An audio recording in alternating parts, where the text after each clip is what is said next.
안녕하세요. 오늘은 외모, 그러니까 용모를 넘어서요. 마음의 작용, 용심에 주목하는 게 왜 중요한지, 이게 또 세상을 보는 관점까지 어떻게 바꿀 수 있는지 한번 깊이 들어가 보려고 합니다. 저희가 참고한 외모보다 마음 자료를 바탕으로 이야기 나눠볼게요. 네, 안녕하세요. 이게 단순히 겉모습보다 마음씨가 중요하다 이런 도덕적인 얘기는 아니고요. 그렇죠. 자료를 보면 꾸준히 자기를 좀 돌아보는 노력을 하면요. 이 용심, 그러니까 마음을 어떻게 쓰느냐가 정말로 우리가 경험하는 삶의 질이나 현실 인식에 아주 핵심적인 역할을 한다. 이런 걸 깨닫게 된다고 하더라고요. 맞아요. 저도 그 부분이 흥미로웠어요. 보통은 저도 그렇지만 자신도 모르게 겉모습에 얼마나 가치를 두는지 잘 모를 때가 많잖아요. 네네, 그렇죠. 근데 자료에서는 내면을 이렇게 들여다보는 노력을 하면 그런 외적인 가치들, 예를 들면 타인의 화려한 외모라든지 아니면 사회적 지위, 부우 같은 거 있잖아요. 네. 그런 거에 대한 관심이 자연스럽게 좀 줄어든다고 하더라고요. 맞아요. 그게 참 재미있는 변화죠. 네. 뭐랄까, 시력 교정 렌즈를 딱 낀 것처럼 그 사람의 본질, 그러니까 마음 씀씀이가 더 잘 보이게 된다는 거죠. 겉모습에 가려져 있던 게 보이는 거군요. 네. 내면이 좀 정화될수록 세상을 보는 그 지각 자체가 달라진다는 거예요. 지각 자체가요? 네. 근데 여기서 자료가 한 걸음 더 나아가는데 이게 좀 상당히 놀라운 관점이에요. 어떤 건가요? 우리가 보통 다른 사람, 타인이라고 딱 구분해서 인식하잖아요. 네, 당연히 그렇죠. 심지어 이 나라는 느낌조차도 사실은 어떤 특정한 개념이나 이미지, 특히 이 몸뚱이, 이 몸과 나를 동일시하는 생각에서 비롯된 일종의 관념일 수 있다는 거예요. 와, 그 지점은 진짜 생각을 많이 하게 만들더라고요. 타인이나 세상이 나랑 분리된 게 아닐 수도 있다니? 네, 이게 처음 들으면 굉장히 좀 추상적이잖아요. 맞아요. 좀 그렇죠. 근데 자료에서 든 꽁 비유가 이해하는 데 도움이 많이 됐어요. 아, 네. 그 꿈 비유 아주 효과적이죠. 네. 우리가 꿈꿀 때 생각해보면 그 꿈속 등장인물, 배경, 사건들 전부 다 너무 생생하고 진짜 같잖아요. 네, 완전 현실 같죠. 꿈속의 나를 중심으로 세상이 막 돌아가는 것 같고. 그렇죠. 근데 딱 꿈에서 깨고 나면 그 모든 게 결국 나라는 어떤 의식 혹은 자각이라고 부를 수 있는 그런 스크린 위에서 그냥 상영된 내용물이었구나. 이걸 알게 되잖아요. 맞아요. 꿈속 인물도 환경도 다 내 마음이 만든 거였죠. 네. 전부 내 마음의 작용이었던 거예요. 여기서 중요한 건 이런 모든 경험이 가능하려면 그 바탕에 의식 혹은 자각이 깨어 있어야만 한다는 점이죠. 음. 아, 그러니까 그 꿈 이야기를 우리가 지금 현실이라고 부르는 이 생시에도 그대로 적용해 볼 수 있다는 거네요. 바로 그 점을 이야기하는 거죠. 이게 자료의 핵심 주장인 것 같아요. 어쩌면 우리가 깨어있다고 철석같이 믿는 이 상태조차도 사실은 또 다른 차원의 훨씬 더 생생하고 좀 집요한 그런 꿈일 수도 있다. 이런 가능성이요. 네. 그 꿈이랑 생시 이렇게 두 개가 딱 분리된 현실이 있는 게 아니라 어쩌면 그냥 꿈과 생시라는 이름에 꿈만 있을 뿐이다. 이런 식으로도 표현하더라고요. 와, 정말 심오한데요. 네, 물론 이게 머리로만 완전히 이해하기는 좀 어려운 영역일 수 있어요. 그렇죠. 약간 개념적으로는 알겠는데 이게 진짜 체감되려면 네, 자료에서도 그래서 이론적인 이해를 넘어서 어떤 깊은 수행이나 체험을 통해서 비로소 직접적으로 와닿는 그런 깨달음이라고 강조하고 있고요. 역시 그렇군요. 네. 하지만 이 관점 자체가 우리가 너무나 당연하게 여기는 나라는 존재, 그리고 세계, 타인이라는 그 개념의 어떤 견고함, 여기에 대해서 아주 근본적인 질문을 던지게 만드는 거죠. 네. 오늘 저희가 이 외모보다 마음 자료를 통해서 쭉 살펴봤는데요. 결국 용모에서 용심으로 관심을 이렇게 전환하는 게 단순히 좋은 사람, 착한 사람이 되는 길을 넘어서는 것 같아요. 맞아요. 그 이상이죠. 현실과 나 자신을 인식하는 그 틀 자체를 근본적으로 바꿀 수 있는 어떤 열쇠가 될 수도 있겠다 이런 생각이 드네요. 외면 너머의 내면을 보는 눈이 뜰 때 어쩌면 우리는 정말 세상과 나 자신의 더 깊은 본질을 마주하게 될지도 모르겠습니다. 네, 그래서 마지막으로 청취자분들께 이런 질문을 한번 던져보면서 마무리하고 싶습니다. 만약 이 생시가, 이 현실이 정말로 의식이 정교하게 펼쳐낸 일종의 꿈과 같다면 지금 여러분이 느끼는 이 외부 세계의 어떤 단단함, 견고함 있잖아요. 네. 그리고 내가 다른 사람들과 뚜렷하게 분리되어 있다는 이 느낌? 이런 것들은 과연 어디에서 비롯된 걸까요? 오늘 나눈 이야기들을 한번 곱씹어 보시면서 조용히 스스로 탐구해 보시는 것도 참 의미 있는 시간이 되지 않을까, 그렇게 생각합니다. 안녕하세요. 오늘은 저희가 함께 살펴볼 글이 하나 있는데요. 바로 가난과 외로움을 벗어나는 길입니다. 네, 안녕하세요. 이 글이 좀 흥미로운 게 우리가 보통 현실적인 문제라고 생각하는 가난이나 외로움을 있잖아요. 이걸 우리 마음가짐과 연결해서 보더라고요. 맞아요. 그 관점이 상당히 독특하죠? 네, 그래서 오늘 이 부분을 좀 깊게 파고들어 볼까 합니다. 자, 그럼 바로 시작해 볼까요? 좋습니다. 이 글을 보면 가난이 시작되는 지점을 궁한 마음이라고 표현해요. 그러니까 늘 뭔가 부족하다고 느끼거나 아니면 공짜를 좋아하거나 뭘 자꾸 바라는 그런 마음 상태요. 그렇죠. 물질적인 부족함 그 이전의 마음의 상태를 먼저 딱 짚어내는 거죠. 그 점이 참 인상 깊었어요. 네, 바로 그 부분이 이 글의 어떤 핵심적인 통찰 같아요. 문제 해결의 실마리를 외부 환경이 아니라 전적으로 우리 내면, 그러니까 마음의 태도를 바꾸는 데서 찾는다는 거죠. 아, 그래서 가난을 벗어나는 방법으로 뭘 제안하냐면 대가 없이 베푸는 마음을 기르고 또 바라는 마음을 내려놓는 그런 연습을 하라고 해요. 연습이요? 네, 이게 보통 우리가 생각하는 경제적인 해법하고는 좀 다르잖아요. 확실히 그렇죠. 오히려 베풀라고 하니까요. 맞아요. 물질적인 풍요를 원하는데 비물질적인 베품을 강조하는 약간 역설적인 제안인 셈이죠. 허허, 그러네요. 그러니까 이 글은 물질적인 가난조차도 그 근본 원인은 어떤 욕심이나 기대 같은 그런 마음의 문제에 있다고 보고 해결책도 결국 마음을 다스리는 데서 찾아야 한다. 이런 이야기군요. 정확합니다. 베품으로써 오히려 그 가난의 근원, 그러니까 궁한 마음 자체를 넘어서라는 의미로도 볼 수 있겠네요. 들이 결국 자기 자신을 외롭게 만든다고 진단하는 거죠. 남 탓이 아니라 내 마음이 문제다. 네. 그리고 여기서도 해결책은 외부 관계를 바꾸는 게 아니라 자기 내면의 변화를 통해서 찾으라고 말하고요. 외로움의 해결책으로 제시된 내용도 상당히 와닿았어요. 남의 허물 대신 좋은 점만 보려고 애쓰고 또 비난이나 판단 대신에 이해와 연민으로 조건 없이 사랑하는 마음을 연습하라고 하잖아요. 네, 맞아요. 여기서도 핵심은 결국 외부 상황이 아니라 나의 시선, 나의 태도를 바꾸는 연습이군요. 그렇습니다.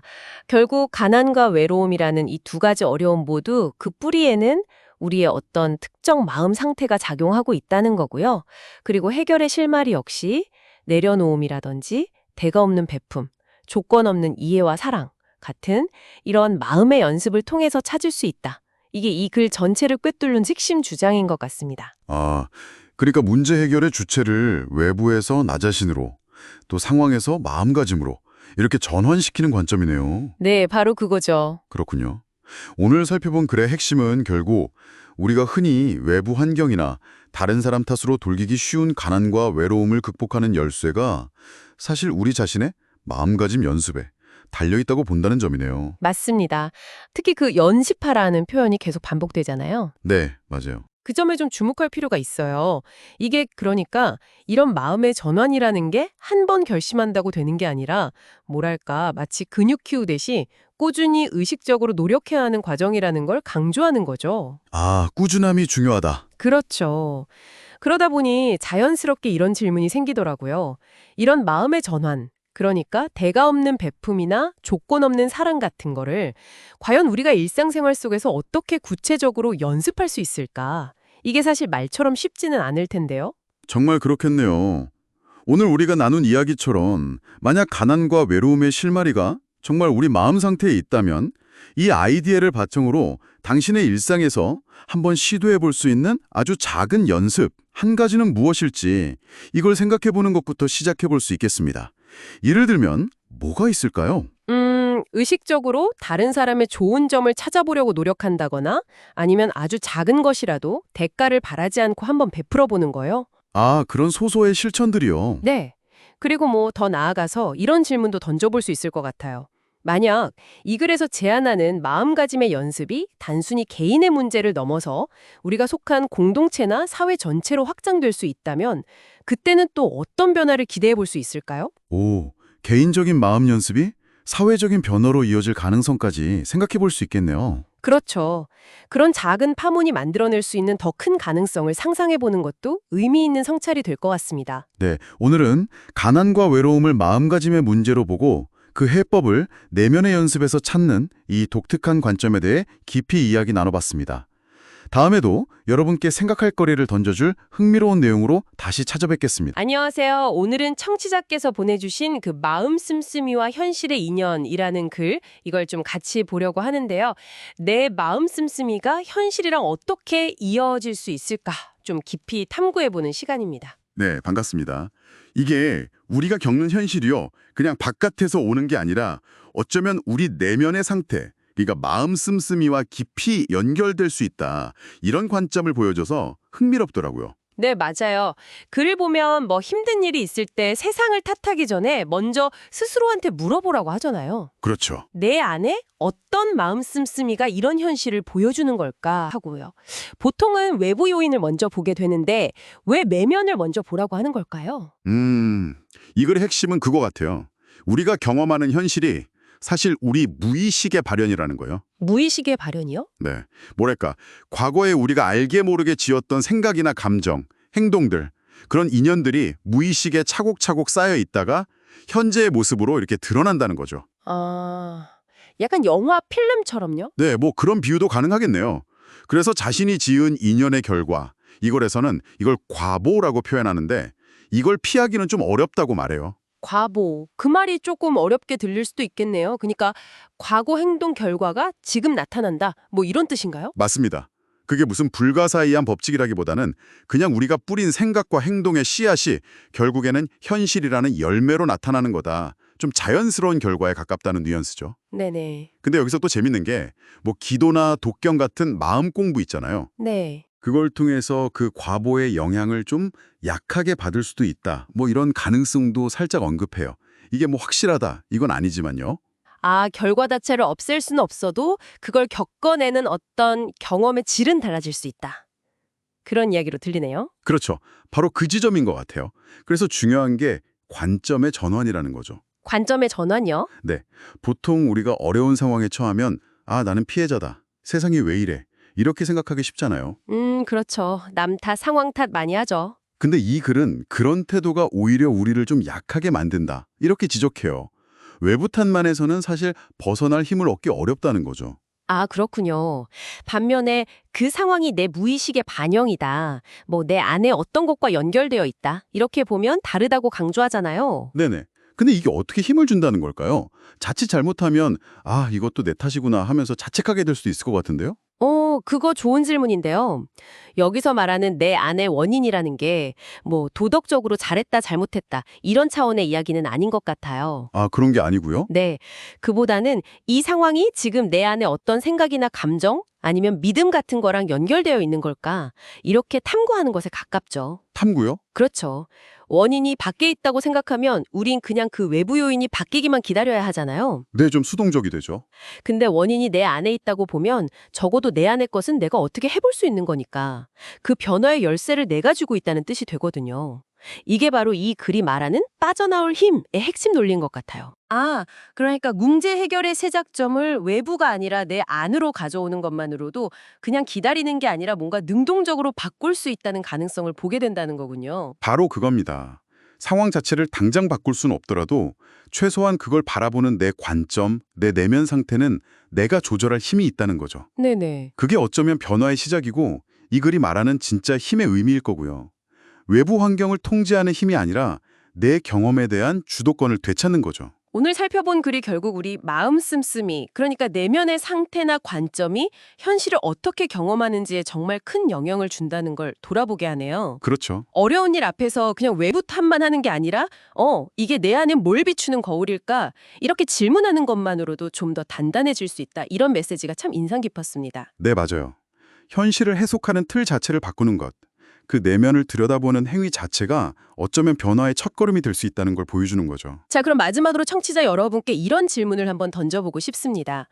만약 오늘 이야기 나눈 것처럼 당신의 내면 상태, 그 마음 씀씀이가 당신이 경험하는 현실과 정말 깊이 연결되어 있다면요. 의식적으로 당신의 마음 씀씀이를 가꾸고 돌보는 일이 당신의 하루하루를 어떻게 바꿀 수 있을까요? 한번 시간을 내서 곱씹어 보시면 좋겠습니다. 안녕하세요. 오늘 저희가 좀 깊게 들여다볼 자료는요. 마음속의 화약이라는 글의 일부입니다. 네, 이게 누군가 당신을 이렇게 툭 무시하는 말을 던졌을 때 아시죠? 속에서 막 울컥하고 화가 치밀어 오르는 순간. 네네. 누구나 있죠. 다들 겪어보셨을 텐데 바로 그럴 때 우리 마음에서 대체 무슨 일이 벌어지는지를 화약과 방화쇠라는 비유로 아주 흥미롭게 풀어내고 있거든요. 맞아요. 그 비유가 참 적절한 것 같아요. 그래서 오늘은 단순히 감정 반응을 넘어서 이 분노의 진짜 뿌리가 과연 어디에 있는지 한번 같이 탐색해보면 좋겠습니다. 네, 좋습니다. 자, 그래서는 아주 익숙한 상황으로 시작을 하죠. 아니, 다른 사람이 나를 이렇게까지 무시하는데 어떻게 화를 안 낼 수가 있냐? 뭐 이런 반문이요. 네, 정말 누구나 할 법한 말이죠. 어떻게 보면 당연한 반응이고요. 저라도 그럴 것 같은데요. 근데 이 글은 여기서 잠깐 멈춰서 한 걸음 더 들어가 보자고 제안을 합니다. 맞습니다. 정말 그 사람의 말, 그 자체가 문제의 전부일까? 하고 묻는 거죠. 이 글은 그 외부 자극, 그러니까 상대방의 말이나 행동 같은 걸 총의 방아쇠에 비유하고 있어요. 아, 방어세요? 네. 방아쇠는 격발의 계기는 될 수 있지만 그 자체만으로는 사실 아무 일도 일어나지 않잖아요. 그렇죠. 방화쇠를 당겼을 때 뭔가 빵 하고 터지려면 반드시 필요한 게 있죠. 바로 화약이잖아요. 네, 맞아요. 이 지점이 전 정말 흥미롭던데 그래서는 우리 마음속에 이미 이렇게 딱 자리 잡고 있는 것들을 화약이라고 지목합니다. 네, 구체적으로는 이제 구체적으로는 뭐 분노 그 자체일 수도 있고 아니면 나 잘났다 하는 그런 마음. 그래서는 이걸 치심이라고 표현하던데 그런 어리석은 마음 같은 것들이 바로 화약이라는 거죠. 바로 그겁니다. 이 글의 핵심 주장이 뭐냐면 내 마음 속에 화내는 마음, 분노하는 마음, 그러니까 그런 어리석은 마음, 치심이 없다면 상대가 아무리 자극적인 말을 하더라도 내면에서 화는 일어나지 않는다는 거예요. 화약이 없으면? 네. 당신 안에 화약이 없다면 아무리 방아쇠를 3개 당겨도 총알은 발사되지 않는다. 뭐 이런 비유죠. 여기서 말하는 치심이라는 건 단순히 뭐 바보 같다 이런 의미라기보다는 네네. 뭐랄까 내가 옳다, 나는 존중받아야만 한다는 그런 자기 생각, 아상에 좀 집착하는 마음 상태를 가리키는 걸로 볼 수 있을 것 같아요. 아, 그런 게 쌓여 있다가 그렇죠. 이게 내면에 딱 버티고 있다가 외부 자극이라는 방아쇠를 탁 만나면 빵 하고 터지는 거죠. 와, 듣고 보니 정말 관점을 확 바꾸게 되네요. 우리가 보통은 저 사람 때문에 화났어. 이렇게 생각하기 쉬운데 그렇죠. 대부분 그렇게 생각하죠. 이 글에 따르면 사실은 내 안의 화약, 그러니까 나의 어떤 치심이나 이미 쌓여있던 분노 때문에 화가 폭발하는 거고 상대의 말은 그저 뭐랄까 계기, 트리거일 뿐이다. 이런 이야기네요. 네, 정확합니다. 당신도 한번 돌이켜보면 어떨 때는 비슷한 상황인데도 유난히 화가 크게 났던 때가 있고 또 어떨 때는 의외로 그냥 뭐 담담하게 넘겼던 때도 있지 않으신가요?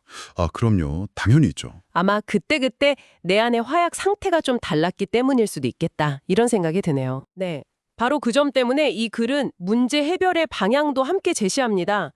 외부 상황이나 다른 사람, 그러니까 방화쇠를 어떻게든 통제하려고 애쓰기보다는 내 마음속의 화약을 제거하거나 잘 다스리는 것이 훨씬 더 근본적인 해결책이라고 말하거든요. 아, 그게 더 근본적이다. 네. 왜냐하면 외부 상황은 계속 변하고 사실 우리가 통제하기 어렵잖아요. 그런데 내 마음을 다스리는 건 일단 한번 이루면 그 효과가 꽤 지속적이고 글의 표현을 그대로 빌리자면 오히려 더 쉽다고까지 이야기를 해요. 아, 그게 더 쉽다고요? 그건 좀... 물론 뭐 쉽다는 표현이 바로 와닿진 않을 수도 있습니다. 하지만 외부를 바꾸려는 그 끝도 없는 노력보다는 더 근본적이라는 의미로 해석하는 게 좋겠죠. 네, 마음을 다스리는 것이 더 쉽다는 주장은 조금 더 생각해 볼 지점인 것 같긴 하지만 확실히 분노의 원인을 외부가 아니라 내 안에서 찾는다는 그 발상 자체는 꼽씹어 볼 만한 가치가 있는 것 같습니다. 맞습니다. 결국 오늘 살펴본 글의 핵심은 이걸로 요약될 수 있겠네요. 분노의 진짜 연료는 외부 자극인 방화쇠가 아니라 내 안에 이미 존재하는 화약이라는 것.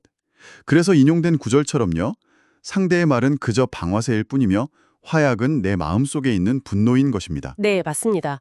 이 비유는 그런데 분노에만 딱 국한되지 않을 수도 있어요. 아, 다른 감정에도요? 네, 여기서 한 걸음 더 나아가 보면 이런 질문을 던져볼 수도 있을 것 같아요. 분노 말고 다른 감정들, 예를 들면 뭐 슬픔이라든지 불안, 혹은 심지어 어떤 지나친 기쁨 같은 반응들 중에서도 외부의 방아쇠에 의해서 촉발되긴 하지만 사실은 내면의 어떤 특정 화약 때문에 확 증폭되는 것들은 또 뭐가 있을까? 오, 흥미로운 질문인데요. 그리고 또 이 글에서 말하는 마음을 다스린다는 건 구체적으로 어떤 상태를 의미하는 걸까? 내 안에 화약을 알아차리고 이걸 다루기 위한 첫걸음은 과연 무엇일지, 이런 점들을 좀 더 깊이 생각해 보시는 것도 아주 흥미로운 탐구가 되지 않을까 싶습니다. 안녕하세요. 오늘 저희가 함께 들여다볼 자료는 도인의 마음가짐이라는 글의 일부입니다. 네, 여기서 도인이라고 하면 보통 꾸준히 내면을 닦는 분들을 말하잖아요. 그렇죠. 지혜를 추구하는 사람들이죠. 이 글은 그런 도인이 어떤 특정 상황에서 어떤 마음을 가지려 하는지 그걸 좀 흥미롭게 보여주는 것 같아요. 네, 저도 아주 인상 깊게 봤습니다. 자, 그럼 한번 같이 살펴볼까요? 글을 보면요, 시작이 이래요. 마음을 좀 잘못 먹어서 힘들어하는 사람을 봤을 때 네, 봤을 때 도인은 어떻게 할까? 여기서 바로 나오는 게 그 사람을 막 비난하지 않는다는 거예요. 맞아요. 그게 딱 첫 번째로 나오죠. 뭐 네가 마음을 잘못 먹었으니까 괴롭지, 이렇게 성내는 마음, 그런 걸 안 낸다고 하더라고요. 네, 그 지점이 아주 중요해요. 그냥 비난만 안 하는 게 아니고요. 그 이상인가요? 그렇죠. 도인은 그 상황 자체를 뭐랄까 남의 문제로만 딱 잘라서 보는 게 아니라 자기 내면을 비추는 어떤 거울처럼 쓴다는 거죠. 거울이요? 흥미로운데요? 네, 자료에서도 보면 그 괴로워하는 사람한테 따뜻하게 대하면서도 동시에 그 사람이 겪는 그 잘못 먹은 마음 있잖아요. 네네. 그걸 오히려 자기 마음 속에서도 찾아보려고 한다는 거예요. 그 내용을요. 아, 남의 마음 상태를 내 안에서 찾는다? 그렇죠. 그러니까 타인의 고통을 보면서 역설적으로 자기를 돌아보는 어떤 계기로 삼는 거죠. 와, 그건 정말 보통 생각하는 거랑은 많이 다른 접근이네요. 단순히 동정하거나 위로하는 걸 넘어서는군요. 네, 맞아요. 자기 성찰의 재료로 삼는다는 표현이 딱 맞겠네요. 그럼 이 내면 성찰, 이게 왜 중요하다고 그래서는 이야기할까요? 그냥 뭐 착한 사람이 되려고 그런 건 아닐 것 같은데요? 아, 좋은 질문이에요. 이게 단순히 뭐랄까 개인적인 성장, 이걸 넘어서는 것 같아요. 네. 세상을 바라보는 방식 자체를 좀 바꾸려는 시도라고 할까요? 세상을 보는 방식이요? 네. 그러니까 밖에서 일어나는 일들을 나를 괴롭히거나 공격하는 걸로만 보는 게 아니라 오히려 내 마음 상태가 어떤지를 드러내주거나 아니면 나를 단련시키는 과정의 일부다. 이렇게 받아들이는 거죠. 아, 약간 관점의 전환이네요? 그렇죠. 자료에서도 이런 인식의 전환 자체가 마음의 평화를 유지하고 또 문제에 더 효과적으로 대처하는 어떤 기반이 된다. 이렇게 이야기하는 것 같아요. 결국 외부 탓을 멈춰야 문제의 본질이 보이기 시작한다, 이런 의미도 될 수 있겠군요. 네, 그렇게 해석할 수도 있겠죠. 근데요, 이 글에서 재밌는 게 이런 도인의 마음가짐이 뭐랄까 완벽한 상태는 또 아니라고 하잖아요. 맞아요. 그 점을 강조하죠. 문제가 딱 생기면 여전히 습관적으로 외부에서 원인을 찾으려는 그런 마음이 남아있을 수 있다고요. 그렇죠. 그게 인간이니까요. 그런데도 계속해서 남 탓, 환경 탓 안 하고 자기를 돌아보는 연습을 한다. 이 연습이라는 말이 되게 중요하게 들리더라고요. 왜 연습일까요? 바로 그 연습이라는 단어에 이 접근법의 현실적인 면이 담겨 있는 것 같아요. 현실적인 면이요? 네. 도인의 마음가짐이라는 게 뭐 타고나거나 아니면 어느 날 갑자기 딱 완성, 이게 아니라는 거죠. 아, 과정이군요. 그렇죠. 끊임없이 노력하고 다듬어가는 과정이라는 거예요. 우리 안에는 사실 본능적으로 남 탓, 환경 탓하려는 되게 강한 습관이 있잖아요. 네, 저도 모르게 그렇게 되죠. 도인이라는 사람은 그 습관이 아예 없는 사람이 아니라 그런 습관이 불쑥 올라올 때마다 그걸 알아차리고 알아차리고. 네, 의식적으로 방향을 다시 안으로 돌리려고 노력하는 사람, 포기하지 않는 사람에 더 가깝다는 거죠. 아하, 그래서 완벽보다는 지속적인 노력, 그 자체가 핵심 가치가 되는 거예요. 그렇군요. 완벽하지 않아도 괜찮다는 거, 그리고 그 과정 자체가 중요하다는 거네요. 실패나 실수도 어떻게 보면 그 과정의 일부가 될 수 있겠고요. 맞습니다. 그걸 디딤돌 삼아서 계속 나눠가는 거죠. 네, 결국 이 자료가 말하는 도인이라면의 핵심은 외부 상황이나 타인에 대한 내 반응을 통해서 끊임없이 나를 돌아보고 문제의 원인을 밖이 아니라 안에서 찾으려는 그 의식적이고 지속적인 노력 그 자체인 것 같습니다. 네, 정확히 짚으셨네요. 들으면서 여러 생각이 드는데 혹시 이 내용과 관련해서 더 해주실 말씀이 있으실까요?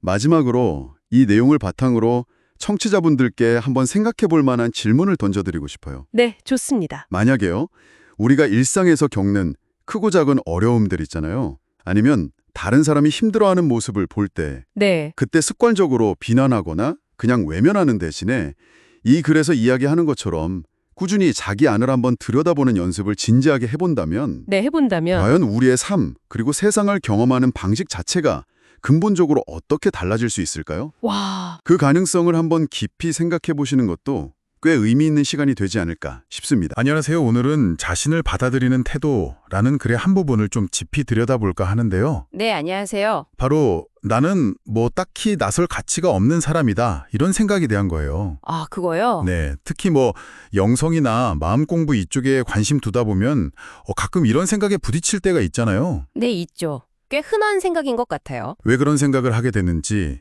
그리고 좀 다른 시각은 없을지 같이 이야기 나눠보면 좋겠습니다.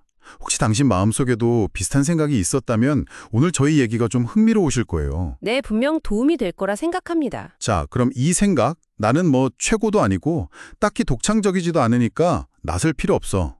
이게 어디서 오는 걸까요? 자료에서는 이게 사실 일종의 완벽주의. 맞아요. 완벽주의나 아니면 그 1등주의라고 하죠. 1등주의, 항상 최고여야 한다는 그런 거요? 네, 그런 압박감이랑 연결돼 있다고 봐요. 그리고 또 근본적으로는 자기 자신을 뭐랄까 있는 그대로 받아들이지 못하는 마음, 거기서 시작된다고 지적하더라고요. 그 지점이 참 중요하네요. 있는 그대로 받아들이지 못하는 것. 네, 바로 그게 포인트죠. 이런 내면의 믿음이 그냥 기분 문제로 끝나는 게 아니거든요. 그렇죠. 실제로 당신의 가능성을 스스로 제약하게 만드는 거예요. 보이지 않는 벽 같은 걸까요? 네, 맞아요.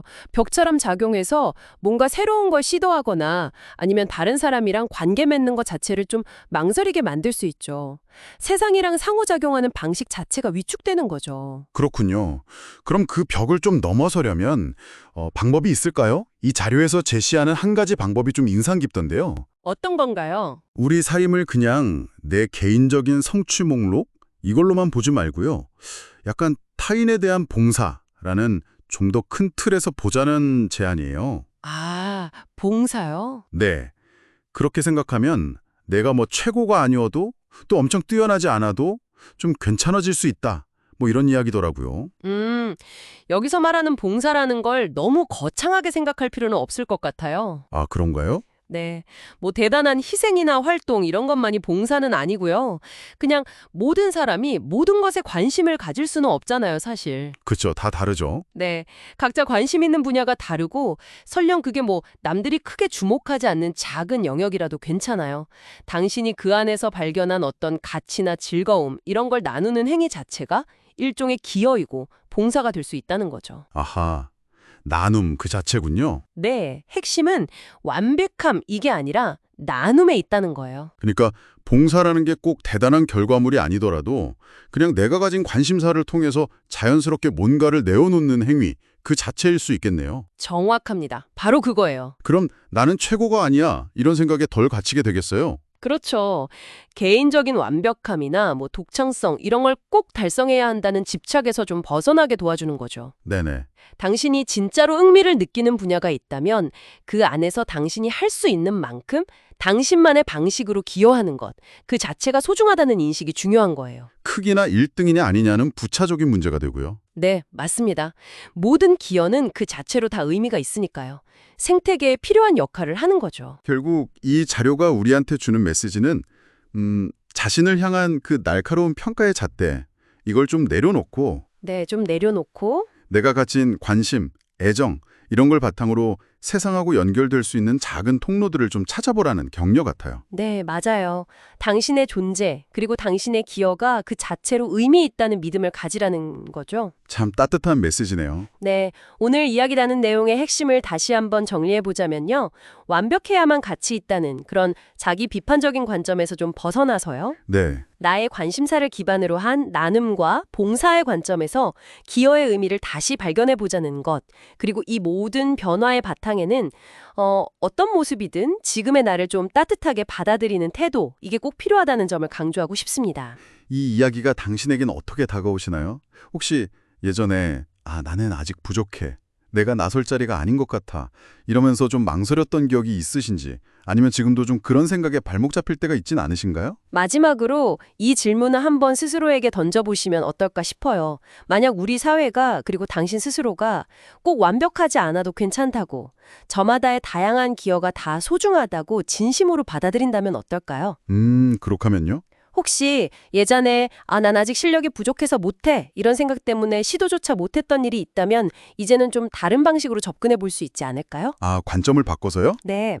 당신의 그 작은 관심사에서 시작할 수 있는 아주 사소하지만 당신에게는 의미 있는 나눔, 그게 뭐가 될 수 있을지 한번 조용히 떠올려보는 시간을 가져보시는 것도 좋을 것 같습니다. 안녕하세요. 오늘 저희랑 같이 살펴볼 이야기는요. 롤모델을 향한 존경심에 대한 글이에요.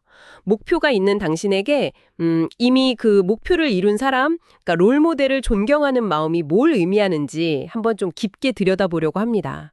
이 글이 던지는 핵심 질문은 이거죠. 목표 달성하려고 할 때 롤모델을 어떻게 봐야 할까? 그냥 저 사람처럼 돼야지? 이게 아니라 자료에서는 먼저 목표를 이룬 모델을 찾고 그들을 존경하는 마음을 가지라고 하거든요. 네, 맞아요. 근데 흥미로운 게 바로 그 다음 부분인데, 우리가 보통 롤모델 보면 막 자기랑 비교하면서 시기나 질투 아니면 나는 왜 안 되지 이런 좌절감에 빠지기 쉽다는 걸 딱 짚어내요.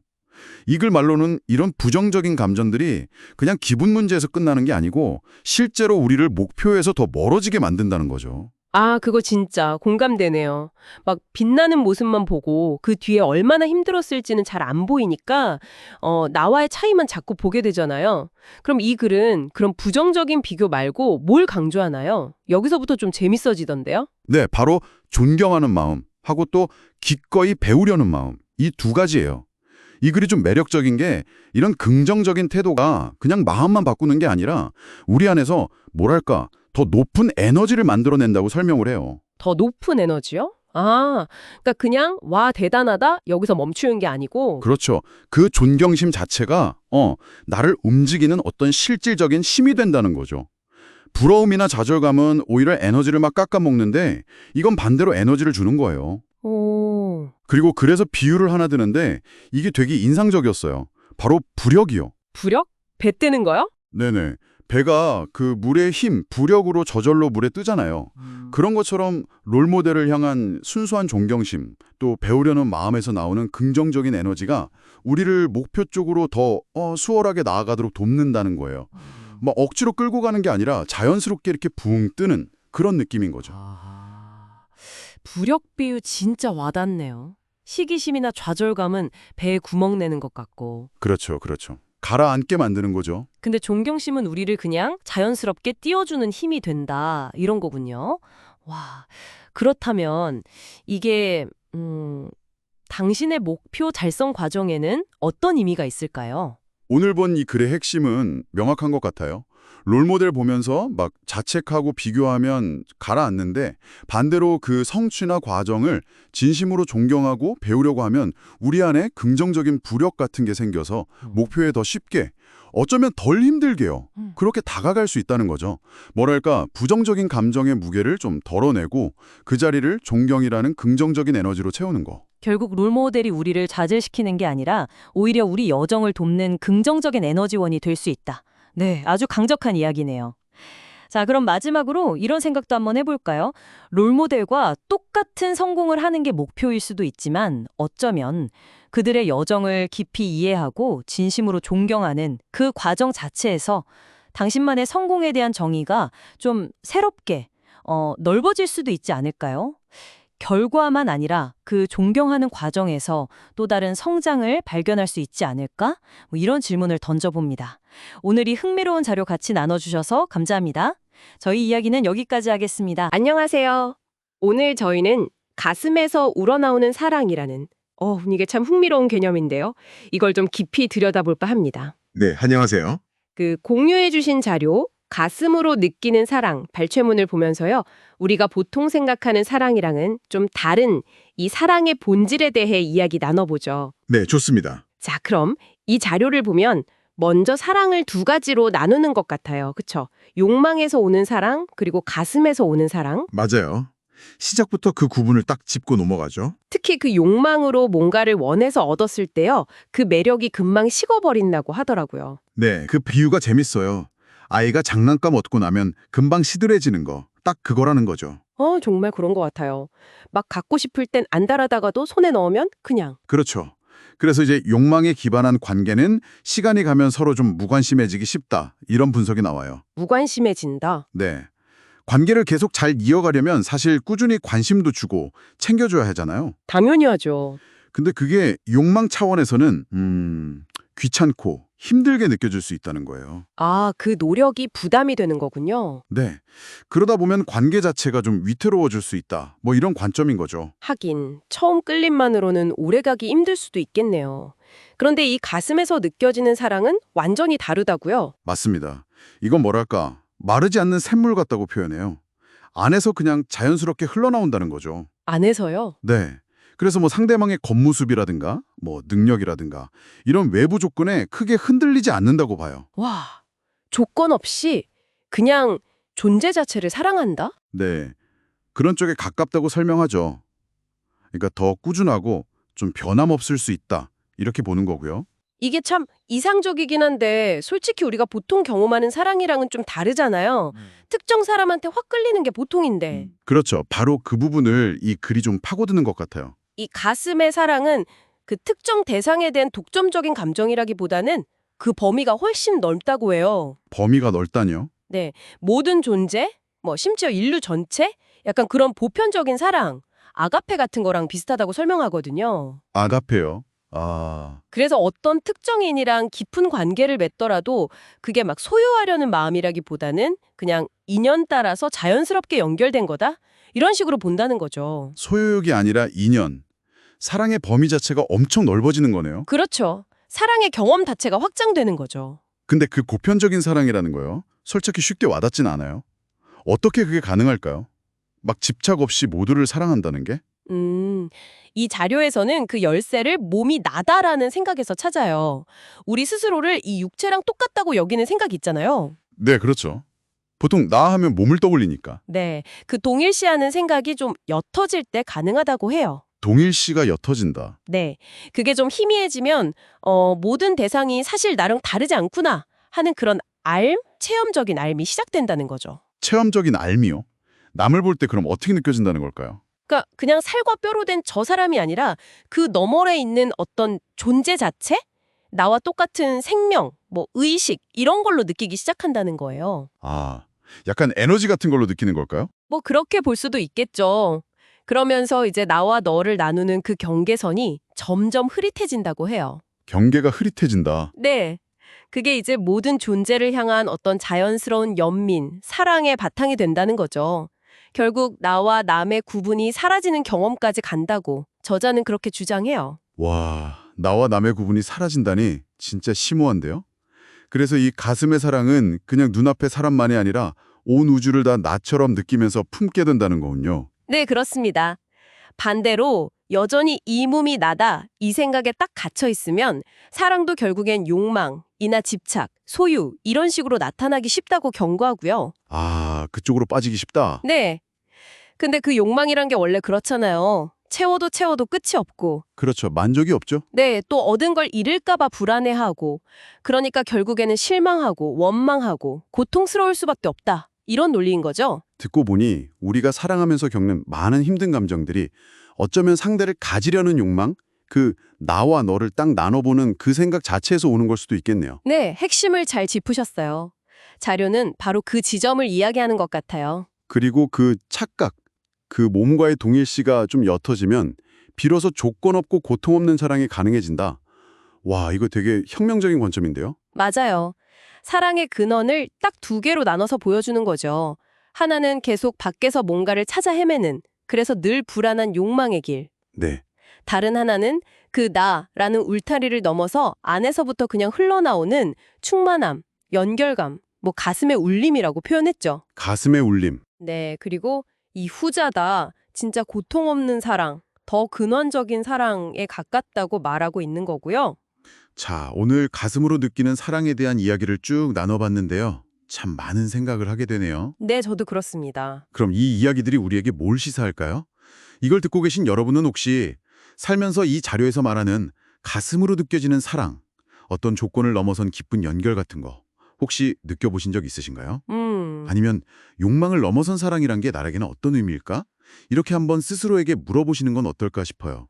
오늘 저희 이야기에서 가져가실 수 있는 작은 질문이 되지 않을까 합니다. 안녕하세요. 때로는 다른 사람을 보면서 나도 모르게 좀 마음이 불편해질 때가 있잖아요. 뭐랄까, 열등감이나 아님 질투심 같은 거요. 네, 그렇죠. 사람이니까 당연히 느낄 수 있는 감정들이죠. 네. 오늘은 바로 이런 감정들을 좀 다스리는 방법, 거기에 대한 흥미로운 접근법을 제안하는 글이 있어서요. 질투심을 다스리는 기도라는 글의 일부를 같이 좀 살펴보려고 합니다. 아, 네. 제목이 흥미롭네요. 기도라. 그렇죠. 이 자료가 특정 상황에서 우리 마음을 어떻게 좀 조율할 수 있는지 상당히 구체적인 방법을 제시하더라고요. 네네. 그래서 여기서 말하는 핵심 아이디어가 뭔지, 그리고 이게 여러분께 어떤 실마리를 줄 수 있을지 한번 같이 파헤쳐보죠. 좋습니다. 자, 핵심은 이런 거예요. 어떤 특정 인물 때문에 열등감이나 질투 같은 거 확 느껴질 때 있잖아요. 네, 있죠. 그럴 때 의식적으로 좀 특정한 마음가짐을 연습해보라는 건데요. 일종의 발언을 하고 그 뒤에 내 마음이 어떻게 변하는지 한번 지켜보라는 거죠. 발언이요? 그냥 소원 비는 거랑은 좀 다른 건가요? 네, 여기서 말하는 발언은 단순히 뭘 바라는 걸 넘어서 의식적으로 어떤 긍정적인 결과를 향해서 마음의 방향을 탁 정하고 그걸 유지하려는 좀 적극적인 정신활동에 가까운 것 같아요. 아, 그렇군요. 적극적인 마음 사용법. 네. 네, 이 글에서 제시하는 구체적인 발언 방식이 두 가지가 있다는 점이 재밌더라고요. 아, 두 가지나요? 네, 첫 번째는 만약에 불교적인 믿음이 있거나 뭐 부처님에 대한 존경심 같은 게 있다면요. 네. 그 질투의 대상이 되는 사람 있잖아요.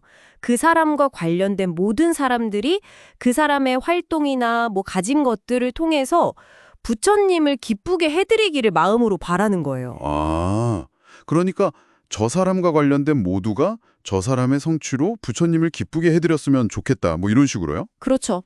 바로 그거죠. 그런 마음을 내보는 겁니다. 그렇군요. 근데 저는 그 부분이 또 인상 깊었어요.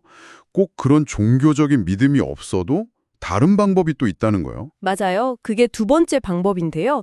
특별히 존경하는 대상이 딱히 없다면 네. 없다면 그 사람이 하는 일이나 가진 것들, 그런 것들이 결과적으로 모든 사람들의 마음의 평화와 행복에 기여하기를 발언하라는 대안을 제시해요. 아, 저 사람의 활동이 결국 모든 사람들의 평화와 행복으로 이어지기를 바란다 이런 마음이군요. 네, 그런 마음을 가져보는 거죠.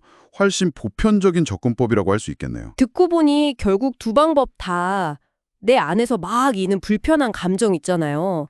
질투나 열등감 같은 거. 네, 거기서 시선을 딱 돌려서 좀 더 넓은 방향으로 마음의 에너지를 사용하는 거네요. 정확합니다. 핵심은 그거예요. 관점의 전환. 관점의 전환. 네, 나의 부족함, 그러니까 열등감이죠. 혹은 상대가 가진 것, 즉 질투의 대상에 계속 매몰되는 대신에요. 그 에너지를 의도적으로 방향을 바꾸는 거죠. 아, 방향을 바꾼다. 네, 부처님을 기쁘게 해드림이든 아니면 모든 이의 행복이든 뭔가 더 큰 선이나 긍정적인 목표 쪽으로요. 근데 이게 그냥 긍정적으로 생각하자, 이거랑은 좀 달라요. 어떻게 다른가요? 감정 자체를 막 외면하거나 부정하라는 게 아니거든요. 오히려 그 감정이 일어날 때 같이 따라오는 생각들 있잖아요. 네네. 나는 왜 저게 없지? 뭐 이런 거요. 그렇죠. 그런 생각의 초점을 나의 결핍에서 저 상황이 타인이나 더 큰 목적에 기여하기를 이런 식으로 적극적으로 재설정하는 뭐랄까 심리적인 기법인 셈이죠. 아, 그렇군요. 감정을 누르는 게 아니라 생각의 방향을 트는 기술. 네, 맞습니다. 자, 그럼 정리를 좀 해보자면요. 이 자료는 열등감이나 질투가 확 느껴질 때 그 감정에 그냥 휩쓸리지 말고 네. 그 대상의 상황이 뭐 종교적이든 아니면 보편적이든 더 큰 좋은 목적에 기여하기를 적극적으로 바라는 그런 마음 연습을 해보라고 제안하는 거네요. 그렇죠. 그래서 만약 여러분께서도 그런 감정의 수용고리 속에 계시다면 한번 이런 식의 마음 사용법을 시도해 볼 수 있다. 이런 이야기인 거죠. 네. 그리고 여기서 중요한 지점은요. 이게 질투하면 안 돼. 이러면서 감정을 억지로 누르는 게 아니라는 거예요. 아, 네. 억압이 아니군요. 네. 오히려 그 감정이 불러일으키는 생각들. 예를 들어 저 사람 때문에 내가 손해보는 것 같아라거나 나는 왜 저렇게 못 가지나 같은 그런 생각의 방향 자체를 바꾸는 데 집중하는 거죠. 생각의 방향. 네. 저 사람의 성공이 곧 나의 실패라는 그런 프레임에서 벗어나서 저 상황이 더 큰 좋음으로 이어지기를 이렇게 바라는 좀 더 확장된 관점으로 이동하는 거예요. 아, 비교의 틀에서 벗어나는 거군요. 그렇죠. 이게 우리를 끊임없는 비교의 굴레에서 벗어나게 도와줄 수 있는 열쇠가 될 수도 있다는 거죠. 시야 자체로 넓어지는 효과랄까요? 네. 오늘 살펴본 내용은 질투나 열등감처럼 참 다루기 까다로운 감정들을 관리하는 아주 독특한 마음 처방전을 보여준 셈이네요. 네, 맞아요. 의식적인 발언을 통해서 내면의 풍경을 좀 바꿔보려는 시도라고 할 수 있겠습니다. 네, 이 글은 발언이라는 아주 구체적인 행동을 제안했는데요. 여기서 우리가 한 걸음 더 나아가서 생각해 볼 지점이 있는 것 같아요. 어떤 점일까요? 이 특정한 방법을 떠나서요. 어떤 형태든 간에 여러분의 내면에서 펼쳐지는 생각의 초점이나 그 이야기의 방향을 의식적으로 바꾸는 행위 자체가요. 네. 질투처럼 다루기 어려운 감정을 경험하는 방식 그 자체를 어떻게 변화시킬 수 있을까? 이 질문을 한번 스스로에게 던져보시는 것도 꽤 의미 있는 탐구가 될 것 같습니다. 안녕하세요. 오늘 저희는 당신께서 보내주신 자료 자기 용서와 성장의 길, 발췌문을 좀 깊이 들여다보려고 합니다. 여기서 다루는 주제가 엄격한 절제와 철저한 수행인데요. 이게 목표를 이루려면 꼭 필요한 것 같으면서도 또 다른 면이 있잖아요. 네, 맞아요. 그 엄격함이라는 게 필요할 때가 분명 있죠. 목표를 향해 나아갈 때 어느 정도의 자기 통제, 뭐 그런 거예요. 그렇죠. 그런데 이 자료가 흥미로운 건 그게 전부가 아니라고 딱 짚어주는 점 같아요. 네. 바로 그 균형점을 이야기하는 거죠. 엄격함이 너무 지나치면 오히려 자기 비난이나 막 좌절감으로 이어질 수 있으니까요. 아, 맞아요. 그 좌절감, 죄책감, 심지어 뭐 자기 혐오까지 가면 성장이 오히려 방해가 된다는 거잖아요. 정확합니다. 그래서 자료에서는 실수했을 때조차도 괜찮다 하고 스스로를 좀 용서하고 있는 그대로 받아들이는 태도, 그게 중요하다고 강조하더라고요. 그게 참 말은 쉬운데 특히 그 실수한 나를 막 자책하는 거 있잖아요. 그 밑에는 나는 실수하면 안 돼. 이런 좀 비현실적인 기대가 숨어 있다는 분석이 있더라고요. 아, 이 부분 진짜 뼈 때리는 것 같아요. 네네, 그렇죠. 많은 분들이 공감하실 거예요. 그리고 자료는 한 반 더 나아가서 그 기대 뒤에는 혹시 실수하면 내가 좀 버림받는 거 아닐까 하는 그런 두려움이 있을 수도 있다고 봐요. 아, 버림받을지도 모른다는 두려움이 그게 실수랑 연결된다고요? 네. 그러니까 문제의 진짜 핵심은 어쩌면 그 실수 자체가 아니라 그 실수에 대한 나의 해석, 그리고 그 뒤에 숨어 있는 그 두려움일 수 있다는 거죠. 와, 그건 생각 못했네요. 실수가 아니라 그 뒤에 두려움이라. 네. 그래서 그 두려움을 좀 알아차리고 뭐랄까 잘 다뤄주는 게 진짜 성장의 열쇠가 될 수 있다. 뭐 이런 맥락인 것 같아요. 혹시 당신도 그런 경험 있으신가요? 실수했을 때 유독 크게 좌절했던 기억 같은 거요? 생각해보니 그런 순간들이 있었던 것 같기도 하고요. 그럼 이 모든 걸 종합해보면 결국 우리가 가져야 할 태도는 뭘까요? 엄격함과 따뜻함 사이에서요? 네, 그래서 자료의 결론이 참 인상적인데요. 실수한 대상이 나 자신이든 뭐 다른 사람이든 또 그 이유가 뭐든 간에 기본적인 태도는 사랑으로 포용하려는 자세. 이걸 잃지 말라는 거예요. 사랑으로 포용한다. 네, 그렇다고 뭐 엄격한 수행이나 목표를 다 버리라는 건 아니고요. 그 과정에서 생기는 실수나 부족함을 막 처벌하고 비난하는 대신에 아, 이걸 통해 뭘 배울 수 있을까? 하고 이해의 관점에서 보라는 거죠. 아, 네네. 이해하고 배우는 기회로 삼아라. 그렇죠. 엄격하게 노력은 하되 그 과정에서 스스로를 막 파괴하지 않는 그런 지혜, 그런 균형 감각이 중요하다는 메시지인 것 같습니다. 와, 엄격함 속에서도 따뜻함을 잃지 않는 균형 감각이라 네, 정리가 좀 되는 것 같습니다. 결국 성장은 나를 막 벌 주는 게 아니라 이해하고 용서하고 배우는 과정이라는 거네요. 바로 그겁니다. 오늘 저희가 살펴본 내용이 바로 그 엄격함과 자기 수용, 그 사이의 섬세한 줄타기에 대한 이야기였어요. 자료에서 제안하는 것처럼 자신과 또 타인의 실수를 사랑으로 포용하는 관점을 한번 당신의 일상 속 도전이나 실패에 적용해 보시면 어떨까?